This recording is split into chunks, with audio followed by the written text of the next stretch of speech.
நீங்க வந்து அப்பாவ அட்மையர் பண்ணி அப்பாவோட போறீங்க, டிராவல் பண்றீங்க, பாலிடிக்ஸ்ல வந்துட்டீங்க.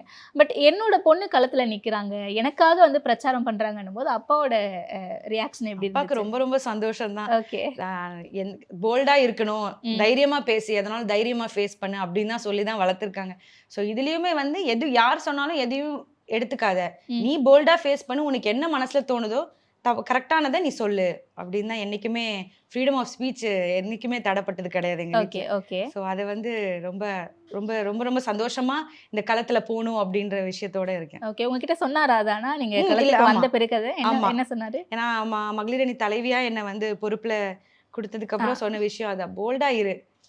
எத நம்பியும் நீ வந்து வருத்தப்படக்கூடாது. இது ம். பண்ண பயப்படாத. ஓகே. போல்டா எதுனாலும் இது பண்ணு அப்படின்னு தான் சொல்லி தான் எங்கள இது பண்ணதே ஓகே, ஓகே. ஸோ உங்களுக்கு அப்பா கட்சியில. தான் ஃபுல் அண்ட் ஃபுல் ஆமா. இன்ஸ்பிரேஷன். இந்த ஓகே. அம்மாவும் சொல்லணும்.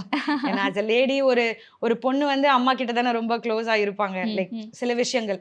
அப்படி இருக்கும்போது அம்மாவும் நெறைய அட்வைஸ் பண்ணியிருக்காங்க.